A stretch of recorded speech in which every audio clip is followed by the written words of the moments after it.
Hey y'all, Rewired Addiction with Derek Lambert here. This is my mom. Hello. And we're going to talk a little bit about what my addiction, how it's affected her, and how she dealt with some of the problems throughout her, I guess you'd say, struggle with this thing. So Mom, you've dealt with me, you've dealt with Kurt, you've dealt with Manna, you've dealt with Dad. Practically everybody's been touched by addiction. And so it really doesn't matter where you want to start, but how did you deal with it? Like, you stuck with Dad, you love him, okay, you've dealt with the alcoholism, and then we could do a separate video on that. What about with us? Well, I'll start with my children. My kids were typical boys, little monsters, but they were great. Just ask me. I grew up from a family that everybody's real tight-knit, and with my children I feel the same way. So I grew up as them growing up, and I got involved in soccer, teaching them, coaching them, and every sport that they played, and I seemed to wind up being their coach. I was just real involved with them up until high school. So when they got in high school, they started playing sports for the school, so I kind of, that was it for me as far as coaching and stuff. But the first time that I realized that they were messing around with alcohol and maybe smoking marijuana and stuff was in high school. And that's when they started having these little girlfriends and that kind of stuff. And I noticed that the two boys hung out together a lot, and I know that I could tell that they were drinking, and then I could smell the marijuana. And of course, I would say, what are you doing? You can't do that. You're not supposed to do that. And they would tell me, oh no, Mom, it's no big deal. I mean, I never do it. We just happened to do it. A bunch of us guys got together, and we're just hanging out. We're at a bonfire. We're having a good time. Well, I noticed it was every time I turned around, the weekends, the whole 9 yards, and they would just straight up lie to me. Habitual. Yeah, because I would be the mom that's just going right in the middle of the party, just embarrassing them and acting a little crazy. And because I don't know how to handle it, and I didn't know how to handle it, and the only way I knew how to handle it was literally, chase after them. One time, when Derek and Kurt were out doing stuff they shouldn't be doing, I think they were smoking pot. They had a friend come over, and my husband was gone. I think he was in Bolivia or Chile or something like that. And it was about midnight, and they're knocking on my door. And I opened the door, and I said, "What's up, guys?" "Oh, nothing, Mom. We got so-and-so here with us, and he's going to spend the night." I had already told them that day that nobody was going to spend the night, and they should have been home by at least 9:30. And so my oldest son that never talked back to me told me that no, that boy was going to spend the night, and I told him no, he was not. And he'd never talked back to me like that. I didn't know how to handle it. I went and got me a belt. The only way I know how to handle it, because we got whoopings when I was growing up. So I went and got me a belt, and I started chasing him. I was running. Literally, he was running from me, and I was a pretty fast runner a long time ago, but I couldn't catch him. I was so mad. I was like, I had the belt, like I was slinging it at him, trying to hit his butt. I couldn't catch him. So he was all mad, and I got back to the house, and I shut the door. He told me he wasn't coming home. I said, okay. I shut the door. About 2:30 in the morning, he comes back again. They're trying to get in, and they still got their buddy. And I said, no. I think the boys slept out on the porch that morning. I was worried about them, but they slept out on the porch because I was trying to teach them, you're not going to do that here. We're not going to live like that. Well, they started doing what they wanted to do regardless, and I can't just give them back, so I was just trying to deal with it the best that I could. So years later, because that's just little fragments, little things. Yeah. Years later, I'm addicted to taking painkillers. I started taking them while I was out there doing my thing. After ecstasy, shrooms, Adderall, all that stuff, started taking painkillers, and I had gotten addicted to them. That's when I started stilling. At what point did you notice something was off, and when, did you notice something was like, okay, this is really... Well, I noticed that I would have money that would be missing out of my purse, and I was thinking, I know I had $40 in there, and I was really naive to it because I wasn't around like the heavy drugs. I had friends that smoked pot and they drank, but not around heavy drugs. And it was every time I turned around, I had money missing out of my wallet. And it just got worse. The next thing I know, I find out and it's probably like a year or so, 2 years later, I found out that they'd been writing checks from my checkbook. Yeah. And I had a friend that worked at one of the banks, and I had a friend, before I say that, I had a friend that I had been friends with still for about 20 years or so. She told me that she saw Derek writing a check out of my checking account. And I was like, no way, no way. She goes, I think I did, I'm telling you. So sure enough, my friend that worked at the bank, I asked her about it, and she made copies of all my checks. It was probably about $3,700 worth of checks that Derek had been writing for probably about 2.5 months. Well, I mean, I couldn't keep any money in the bank, and I was trying to figure out what was going on. And honestly, the last thing I thought was my son's writing checks. He's stealing from me that way. You know, $1 here, $2 there, $5. No, this was thousands of dollars. This was $500, you know. I would withdrawals. also go to, I started checking my account, and I noticed that be $300 taken out of the debit ATM, machine. You don't even use an ATM. You always went to the clerk. Yeah, I didn't even use the ATM. I would just go to the bank. They would be $500, $300, $200, $600. And I was trying to figure out what's going on. Someone's stealing from me. I didn't even think it was at that point, this kind of all went together. I realized my son's stealing from me, the oldest one at this time. So I really just lost it. Yep. Because, I mean, we have to live, we have to survive, and we didn't make that kind of money to do that. And the worst case that ever happened, that I really, truly was so close to just calling 911 yeah. and having him locked up, was I developed somewhat of a friendship at the bank with a couple of people I know, and I got a phone call from one of the ladies, a different lady, and she said, Patty, she said, your son's up here at Bank of America, and he's trying to cash a check. He said, but it's not your handwriting. And I said, what? He had my car. He asked me if he could borrow my car, and I had his truck just in case he had an emergency. I flew up to Bank of America, and I put my shades on. I put my shades on because I was so devastated, and I cried. Oh, God. I walked in, I looked at him, and I said, hey, Derek. And Derek looked at me, and I said, what are you doing, son? What's up? And he couldn't even look at me. And, yeah. I tried to act like Dad. He goes, yeah, Mom, Dad wrote this check for me, and yeah. I'm trying to cash it. And I said, I need to speak to you outside. Yeah. I said, come here, come on. It took all I could to just even get through that. He gets outside, and I said, I cannot believe you have been doing this to me, and you have done it to me again. 3 times? I mean, you caught me 2 different times over a long period of time taking money. Right. Then I got clean. I did the testimony. Yeah. Then I did it again. Yeah. Because y'all gave me the chance, because I changed, for 2 years. And someone asked me in my video, hey, after 2 years of being clean, what changed? Were you thinking the same way you think now?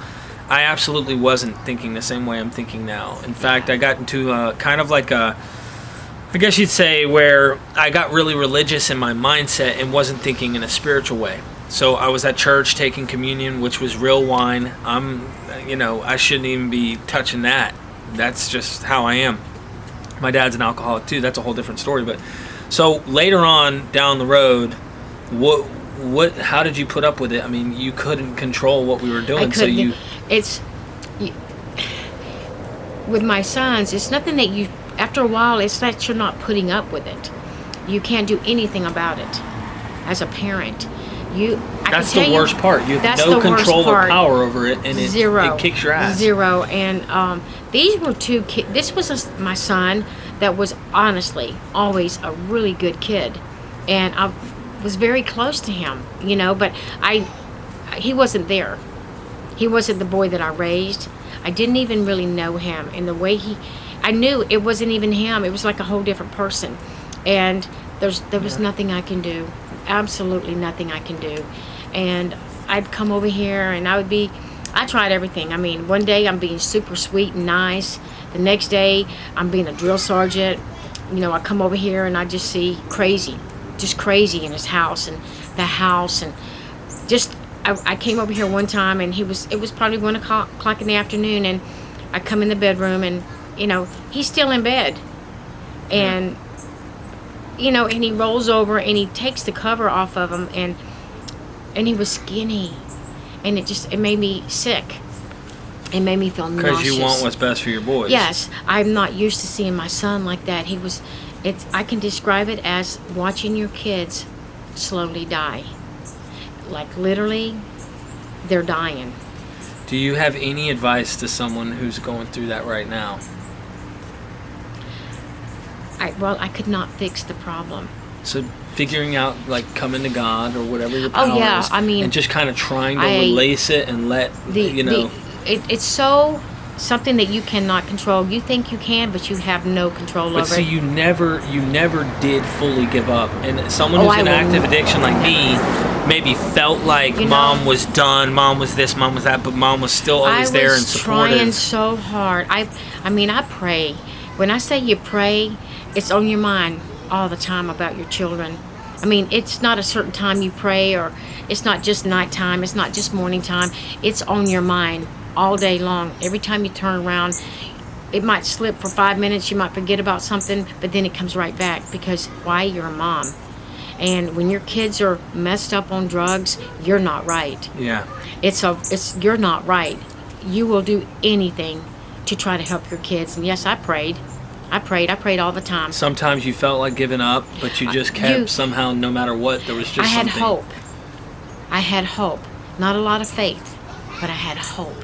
And no matter what, I think every mom that really truly loves her kids, they have hope. And thank God for hope.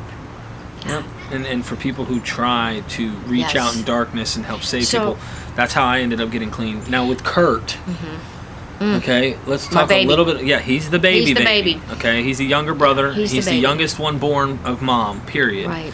And so with Kurt, what are you thinking right now? Kurt was always when even right now.